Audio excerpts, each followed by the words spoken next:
नमस्कार, मैं हूं आपके साथ नेहा दुबे। एपीएन के लोकप्रिय कानूनी प्रोग्राम लीगल हेल्पलाइन में आप सभी का बहुत स्वागत है। एपीएन के इस खास कार्यक्रम में हमारे कानूनी विशेषज्ञ रोजमर्रा की जिंदगी की समस्याओं से जुड़ी कानूनी मसलों पर आपकी शंकाओं का समाधान करते हैं। आप भी फोन करके विशेषज्ञ से कानूनी राय ले सकते हैं। आज हम सिविल केस से जुड़ी कानूनी जानकारी आपको देंगे। अक्सर ये देखा जाता है कि जब कोई अदालत जाता है और केस फाइल करता है तो उसे वहां के नियम कानून की जानकारी नहीं होती, इसीलिए वह परेशान हो जाता है। आज हम आपको सिविल केस के बारे में विस्तार से जानकारी देंगे और ये भी बताएंगे कि केस कैसे फाइल होता है। सिविल केस या दीवानी मुकदमे में हम अपने अधिकारों के लिए मुकदमा आखिर करते हैं तो कैसे कर सकते हैं, यानी अगर आप हमारे अधिकारों का हनन हो रहा है और आपके अधिकारों के हनन के साथ ही अगर आप चाहते हैं कोर्ट में जाना तो फिर दीवानी मुकदमा किया जाता है। जब भी कभी दो पक्षों के बीच संपत्ति समझौता या धन की वसूली से संबंधित कोई भी विवाद होता है तब मामले को न्यायालय में ले जाने के लिए हमें केस दर्ज करना पड़ता है और ताकि हमें न्याय मिल सके। दीवानी मुकदमा दर्ज कराने के लिए सिविल प्रक्रिया संहिता में ये प्रावधान किया गया है कि दीवानी अदालतों को सिविल प्रकृति के तहत आने वाले सभी मामलों के अधिकार प्राप्त होंगे। यदि हम प्रावधान के अंतर्गत केस दर्ज नहीं कराते तो केस दर्ज होने के बाद जांच के दौरान रजिस्ट्रार द्वारा खारिज किया जा सकता है। ये तो थी बुनियादी जानकारी। सिविल केसेस से जुड़े हुए तमाम पहलुओं को आज हम विस्तार से जानेंगे, उसकी भी जानकारी आपको देंगे। इस वक्त हमारे साथ कानूनी विशेषज्ञ अधिवक्ता ऋषिपाल जी जुड़ गए हैं जो आपको तफसील से बताएंगे इस कानून के बारे में। बहुत स्वागत है ऋषिपाल जी आपका। ऋषिपाल जी आपको सिविल केस से जुड़े हुए तमाम नियम कानून के बारे में जानकारी देंगे। अगर आपका भी इस मसले से जुड़ा हुआ कोई भी सवाल है तो आप फोन करके कानूनी राय ले सकते हैं। फोन लाइन्स खुल चुके हैं तो हमारा फोन नंबर है 012061279337। दूसरा नंबर हमारा है 012061279338। तो इन दोनों ही नंबर्स पर आप कॉल कर सकते हैं। सिविल केस से जुड़ी हुई कानूनी जानकारी आप ले सकते हैं। तो ऋषिपाल जी लगातार हमारे साथ जुड़े हुए हैं जो विस्तार से बताएंगे कि आखिर सिविल केस क्या होता है। सबसे पहला सवाल मेरा यही है ऋषिपाल जी, क्योंकि हमारे दर्शक भी ये जानना चाहते हैं कि ये सिविल केस होता क्या है। ये तो कानून की भाषा होगी, लेकिन आम भाषा में सिविल केस को कैसे परिभाषित करेंगे आप? कानून के अंदर जो परिभाषा को देखा जाए, कानून की परिभाषा को मामलों के हिसाब से, तो हम उसको एक को हम फौजदारी बोलते हैं और एक को हम दीवानी बोलते हैं। इसको सिविल बोलते हैं, इसको क्रिमिनल बोलते हैं। जो क्रिमिनल प्रोसीजर होता है जिसके अंदर जो मजिस्ट्रेट के पास मसले जाते हैं, यहाँ पे तो व्यक्ति क्राइम करता है, क्राइम के बीच में उसको सजा दी जाती है, उन मसलों को अगर हटा दिया जाए तो बाकी जितने मसले हैं वो सबके सब मसले जो है वो सिविल मसले या दीवानी मामले मानते हैं। सिविल जो मामले होते हैं उन मामलों में प्रॉपर्टी के विवाद भी होते हैं, उन मामलों में पैसे से संबंधित विवाद भी होते हैं। उसी जो उसमें जो पारिवारिक जो विवाद है, पारिवारिक लड़ाई जो होते हैं, जो मैट्रिमोनियल डिस्प्यूट होते हैं, उनका प्रोसीजर जो होता है वो भी सिविल होता है। तो सिविल प्रोसीजर, एक सिविल प्रोसीजर के बाद जितनी सब कुछ बता हुआ है वो सारा का सारा सिविल प्रोसीजर है। इवन बैंकिंग हो गया और कंज्यूमर के मैटर हो गए और जितने भी मैटर हो गए, चाहे वो हाई कोर्ट के अंदर सिविल डरती है, उन सब में ही जो सिविल प्रक्रिया है, जो सिविल प्रक्रिया संहिता हमारी है जिसको हम सीपीसी या सिविल प्रोसीजर कोड बोलते हैं, उसका पालन होता है। उसी में तैयार होता है कि किस प्रकार से कोई भी जो दावा है, कोई वाद है, वो कैसे तैयार होगा। एक कोड जो है वो देखा जाता है, अगर मान लीजिए कोई प्रॉपर्टी से संबंधित कोई मैटर है, जैसे दिल्ली की हम बात करते हैं, तो वो प्रॉपर्टी संबंधित मैटर जो है वो उसमें मसला क्या है। अगर मान लीजिए उस प्रॉपर्टी में कोई चीटिंग की बात करता है कि मेरे साथ डॉक्यूमेंट की चीटिंग हो गई, तो वो क्रिमिनल मैटर हो गया। लेकिन उसी में अगर वो कोई व्यक्ति ये कहता है कि उस प्रॉपर्टी का मुझे बंटवारा चाहिए, उस प्रॉपर्टी संबंधित मुझे कोई आदेश लेना है, मुझे उससे संबंधित कोई पैसे लेने हैं, मुझे रेंट लेना है, मुझे डैमेजेस लेने हैं, तो वो सारी की सारी प्रक्रिया जो है वो सीपीसी के द्वारा निर्धारित होती है। जी जी जी, ठीक है। खासतौर पे इसमें प्रॉपर्टी से जुड़े हुए केसेस ही शामिल होते हैं। ऋषिपाल जी, सवाल ये भी है कि सिविल केस कौन फाइल कर सकता है, किसके द्वारा करवाया जा सकता है इसे फाइल? देखिए, सामान्यतः जो सिविल केस होते हैं सिविल के जिस व्यक्ति के जो सिविल अधिकार यानी दीवानी में जो अधिकार होते हैं उनका जब हनन होता है, मान लीजिए किसी की प्रॉपर्टी है, किसी की प्रॉपर्टी पर किसी व्यक्ति ने कब्जा कर लिया है, या उसकी प्रॉपर्टी पे कोई व्यक्ति ने नुकसान पहुंचा दिया है, या उसकी प्रॉपर्टी पे जो किराएदार है वो जो किराया नहीं ले रहा है, या किसी भी तरीके से और परेशानी आ गई है, या उस प्रॉपर्टी पे बिजली का मीटर लगवाना है वो नहीं लग पा रहा है, और कोई भी बात होती है, तो उस स्थिति में जिस स्थिति में जिस व्यक्ति के अधिकार का हनन होता है वो दावा कर सकता है। लेकिन अगर इन केस मान लीजिए जिसके नाम वो प्रॉपर्टी है और वो व्यक्ति अक्षम है, वो सक्षम नहीं है दावा करने के लिए, तो जो उसका नेक्स्ट फ्रेंड है, जो उसका हितैषी है, उसके आधार पर जो उसका गार्जियन है, वो भी उसके आधार पर जो है गार्जियनशिप की कैपेसिटी में सिविल दावे को डाल सकते जी। और किसके विरुद्ध इसे फाइल करवाया जा सकता है? सामान्यतः जैसे मैंने आपको बताया, अगर कोई व्यक्ति ये कहते हैं फला व्यक्ति ने मेरी प्रॉपर्टी पर कब्जा कर लिया है, तो उस फला व्यक्ति जो है उसके खिलाफ जो है केस किया जाएगा। लेकिन एक बहुत महत्वपूर्ण बात है कि आपको समझिए, विशेष तौर पे प्रॉपर्टी के मामले में और विशेष तौर पर दिल्ली यूपी शहर के अंदर हमारे यहाँ पर जो न्यायालय होते हैं, जैसे सीनियर सिविल जज कोर्ट होती है, डिस्ट्रिक्ट जज कोर्ट होती है, हाई कोर्ट है, हमारे यहाँ प्रॉपर्टी का जो दावा है वो एक ही प्रॉपर्टी दावा वो सीनियर सिविल जज कोर्ट में भी डाला जा सकता है, वो एडीजीपी यानी डिस्ट्रिक्ट जज कोर्ट में डाला जा सकता है, और वो हाई कोर्ट में भी डाला जा सकता है। एक और जुडिक्शन होता है, उसको होता है पिक्यूलियर जुडिक्शन, यानी कि उस प्रॉपर्टी की जो वैल्यू है उस वैल्यू के आधार से अगर वो जो फिलहाल दिल्ली में जो है अगर 3 लाख तक की वैल्यू है तो सीनियर सिविल जज के पास चलेगा, 3 लाख से और 2 करोड़ तक की वैल्यू है तो वो जो डलेगा डिस्ट्रिक्ट जज के पास चलेगा, अगर 2 करोड़ से ऊपर है तो वो सीधा जो कोर्ट है हाई कोर्ट जाएगा। ऐसा नहीं है कि हाई कोर्ट में सारे के सारे अपील के मामले जाते हैं, हाई कोर्ट में जो सिविल दावे होते हैं वो भी फाइल होते हैं। तो पिक्यूलियर जुडिक्शन होता है जो के हिसाब से भी वो डिसाइड होता है, और अलग अलग दावे अपने रिलीफ के हिसाब से वो अलग अलग जगह फाइल होते हैं। ठीक है। सिविल केस कहाँ फाइल हो सकता है और इसकी क्या प्रक्रिया रहती है सर? जैसे सिविल केस में प्रॉपर्टी की हम बात करते हैं, प्रॉपर्टी का जो दावा होता है, प्रॉपर्टी जिस डिस्ट्रिक्ट के अंदर फॉल करती है, दिल्ली में या दिल्ली के बाहर, मान लीजिए कोई प्रॉपर्टी अलीगढ़ के अंदर है, तो जो अलीगढ़ डिस्ट्रिक्ट कोर्ट है उसके अंदर फॉल होगा।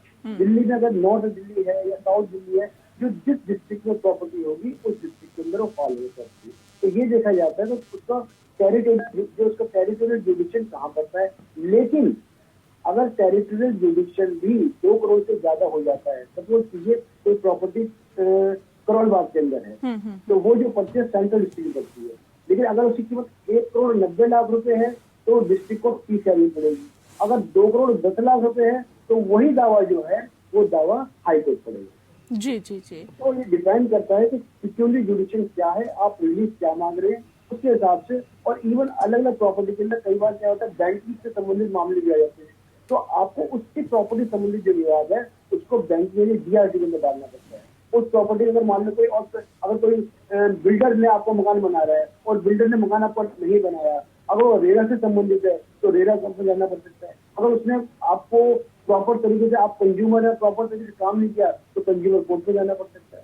तो डिपेंड करता है कि आप रिलीफ क्या चाहते हैं, जिस तरह का रिलीफ चाहते हैं उसके हिसाब से अलग अलग कोर्टों का जुडिक्शन पड़ता है और आपको अलग अलग हिसाब से डालना पड़ता है। तो डिपेंड करता है कि आप अपने दावे के अंदर क्या चाहते हैं।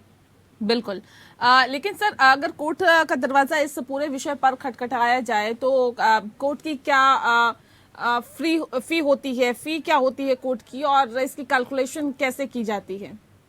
देखिए, सामान्यतः दिल्ली के अंदर हम बात करते हैं तो दिल्ली के अंदर अगर किसी प्रॉपर्टी की कोर्ट फीस को तय करना होता है तो वो 4 लाख रुपए के ऊपर 6250 रुपए, और उसके बाद सामान्यतः 1% जो है कोर्ट फीस जाती है।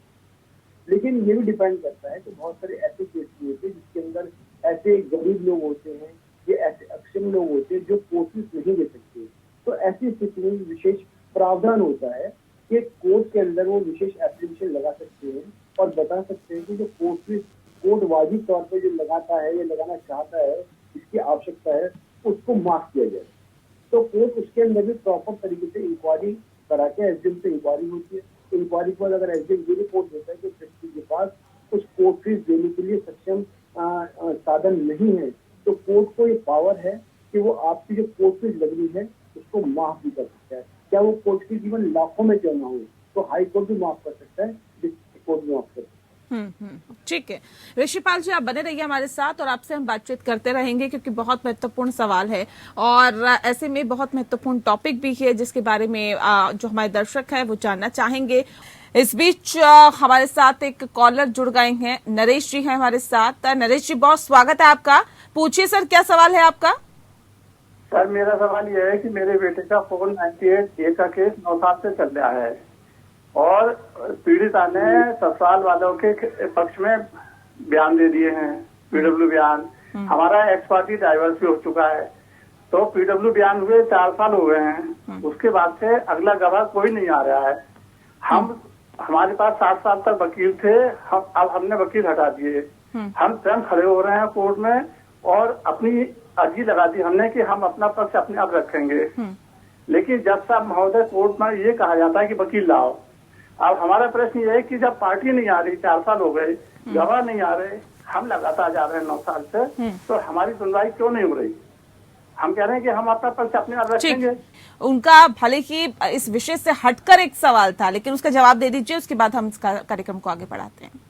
लेकिन यहाँ जहाँ तक कोर्ट की बात है, कोर्ट में हर व्यक्ति को अधिकार है कि कोर्ट की परमिशन लेने के बाद, इम्पोर्टेंट ये है कि आपका राइट नहीं कि आप कोर्ट में जाए, आप कहेंगे मैं अपनी टिकट को बढ़ना चाहता हूँ।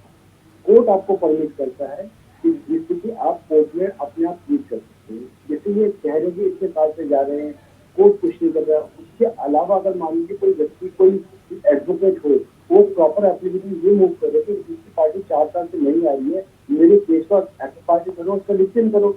तो अगर उसकी कोई एप्लीकेशन हो या कोई प्रार्थना पत्र नहीं हो, तो कोर्ट बाउंड होता है, जज बाउंड होता है उस एप्लीकेशन पे कोई ना कोई ऑर्डर करेगा। तो जनरली अगर आपको लगता है कि आप वकील अफोर्ड नहीं कर सकते हैं, तो ऐसे में जो लीगल सेल जो होती है, जो लीगल अथॉरिटी होती है वहाँ की, वो आपको फ्री ऑफ कॉस्ट जो है एडवोकेट अपॉइंट कर सकती है। तो बेहतर होगा कि अगर आप नहीं वकील का साथ दे सकते तो आप चाहे वहाँ से एडवोकेट लें, क्योंकि वो कहीं ना कहीं आपको प्रॉपर तरीके से सहायता करते हैं और इवन वो कोर्ट को भी सहायता करते हैं, जिससे कि कोर्ट अपने कंक्लूजन में पहुंच पाए।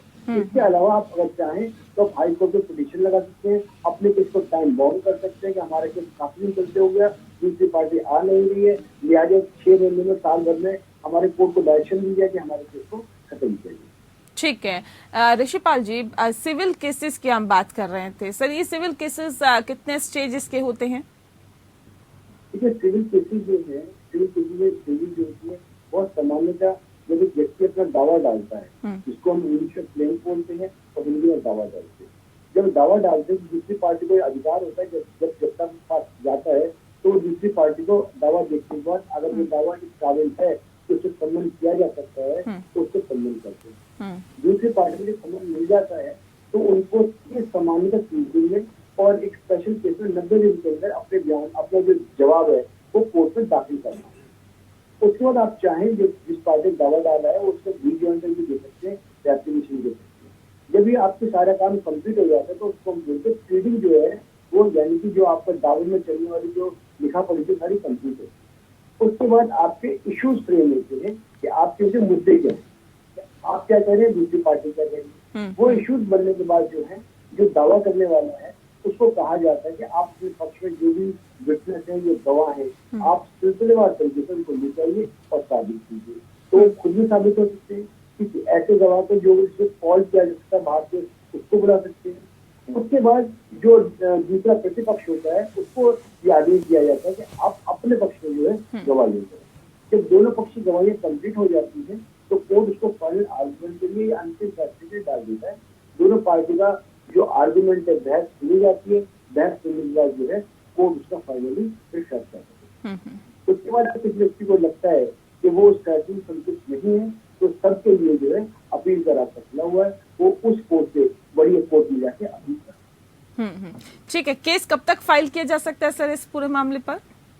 क्योंकि कोर्ट का जो केस फाइल करने की लिमिटेशन एक्ट है, कानून बना हुआ है, ऐसा नहीं कि किसी भी केस को जबरदस्ती फाइल कर। हर एक जो आप रिलीफ चाहते हैं उसका एक लिमिटेशन है। आप अगर मान लीजिए किसी व्यक्ति का आपका पैसे का लेन देन है और वो पैसे का लेन देन आपका सामान्य रूप 3 साल का समय होता है कॉन्ट्रैक्ट का, तो 3 साल के अंदर आपको केस फाइल करना होता है। ऐसे जो डिक्लेरेशन है उसका 3 साल है। और किसी व्यक्ति ने मकान पर कब्जा कर लिया और आपको पता है कि मकान आपका है और दूसरे व्यक्ति ने गैर कानूनी रूप से कब्जा कर रखा है, तो 12 साल तक का समय है कि आप उसके अंदर सिविल दावे को डाल सकते हैं।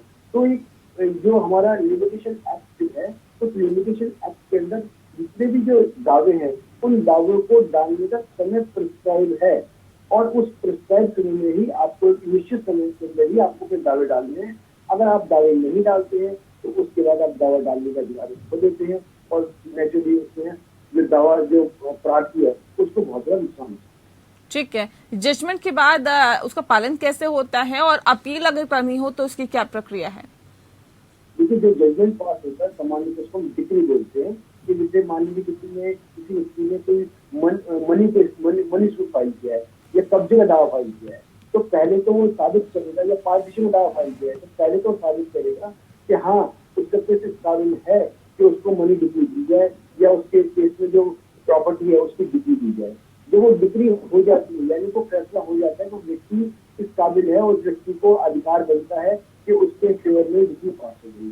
डिक्री पास होने के बाद उसका निष्पादन, जिसको एग्जीक्यूशन होती है, वो बोला जाता है। अगर मान लीजिए दो व्यक्ति का पैसे का विवाद था और एक व्यक्ति ने कहा मुझे 5 लाख 10 लाख कुछ पैसे लेने थे, कोर्ट ने निर्धारित कर दिया ठीक है आपको इतने पैसे लेंगे, तो उसके बाद जो दूसरी प्रक्रिया है वो एग्जीक्यूशन की होती है। उस एग्जीक्यूशन के लिए आपको पिटीशन फाइल करनी होती है, दूसरे पार्टी को नोटिस होता है। अगर वो उस एग्जीक्यूशन को नहीं मानता है तो कोर्ट के पास पावर है कि उसके सामान की वो पूर्ति कर सकता है, कोर्ट के पास पावर है कि उसको जेल भी दे सकता है। ठीक है, बहुत शुक्रिया आपका ऋषिपाल जी, आपने बहुत विस्तार से, बहुत तफसील से सिविल केस के बारे में हमें जानकारी दी, हमारे दर्शकों को जानकारी दी। बहुत शुक्रिया आपका विस्तार से जानकारी देने के लिए।